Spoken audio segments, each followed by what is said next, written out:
Okay, so cover's off. We can look at the inside of the engine. Now, I had to do that off camera because I had to go someplace, not to cuss. I went over to my wood vise, and what I did was I put this part, the carb mount, in my wood vise and then tightened it down, and then I just pulled the crankshaft off. Now, the bad news is, which is not totally bad news, is that I lost one of the ears of this gasket. However, the gasket itself is not torn, so I'm going to reuse it. Look at this. Normally you might see a lot more evidence of swirling on this painted surface if this was a high runtime engine, but I think we've already established the fact that this is not a high runtime engine because of the fact that the top of the piston looks brand new, and those rocker covers or rocker arms look brand new. In fact, this may be so pristine looking that I may not even bother dropping the valves.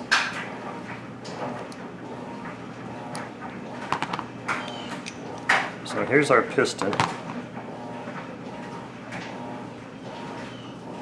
Got a little bit of caramel color there. A little bit of caramel color there. I mean, in all honesty, I'm probably just going to, instead of even ultrasonic cleaning any of this, I'm probably just going to maybe soak some of this stuff in some LA's Totally Awesome cleaner and then just use a toothbrush on it because it doesn't need it. The ring obviously is perfect. Does it feel compressed at all? Nope. Slides all around. So here, let's look inside the crank case here. That looks pretty typical. I mean, it's got oil in there because I put a lot of oil in there. The bearings don't feel happy at all, which, you know, doesn't surprise me. Like, I could tell the bearings were unhappy anyway. I really wish I had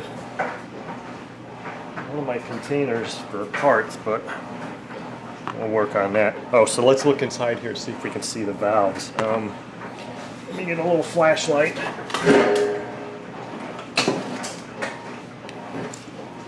And my headlight here. Let's shine this in here. Now I'm looking through the viewfinder or the LCD screen. No, I'm not. There's not even any carbon buildup. See if I can get the right light here. Let's try this again. See if I can get it lined up and hold it. Damn. There we go. I don't even see any real carbon buildup. So I'm not gonna bother dropping the valves. I'll just oil these guys up and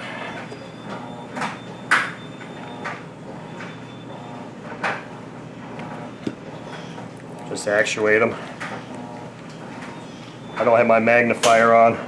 The only thing I would really need to pull the valves for is A, if I saw a lot of carbon buildup on the bottom of the exhaust valve, and B, if I saw a lot of carbon buildup on the exhaust valve stem.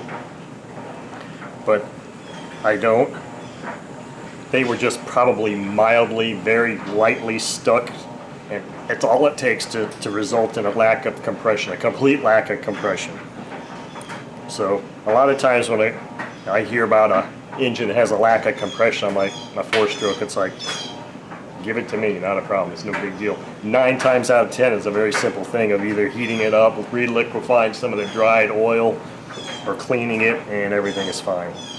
So this engine is in fine shape. The last thing I'm going to do here real quick is pull this timing cover off, and then I'm not going to bother going through the exercise on video of pulling this drive washer off and getting the bearings out, because I'm not sure I'm going to do it today, and B, do a search on my channel, because I've done that several times, and in fact I think I've got a video titled something about drive washer, prop washer, whatever, collet removal, and I show the tools and techniques that I use to do that.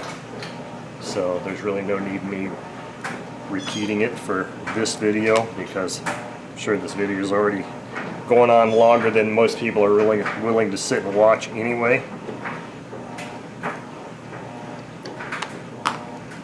Ta-da! Oh, look at that. Yeah, this thing looks great. This gasket is usually pretty stout. Gonna have to get it off though, because see, the thing is, the older engines, that was close, they made the gasket material out of better quality stuff.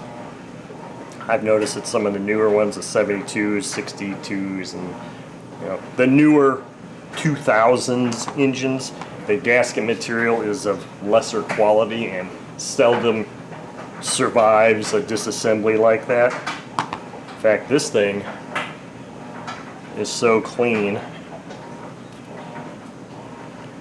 that I'm probably not even going to bother disassembling it either. But like I said, the 1.5 millimeter wrench here is for removing this set screw that retains, inside of a groove, retains this pin that rotates this. And you can see how old this engine is. I don't know if you can see that. See that bearing material there? I think what I'm seeing is that it's a Teflon disc, which is proper for this time period of an engine. And you can also see it pretty clearly here too. At some point in the past, they went to using very thin steel or some kind of metal washer. I don't know if they were magnetic or not, but steel washers as opposed to the Teflon. Why they did that?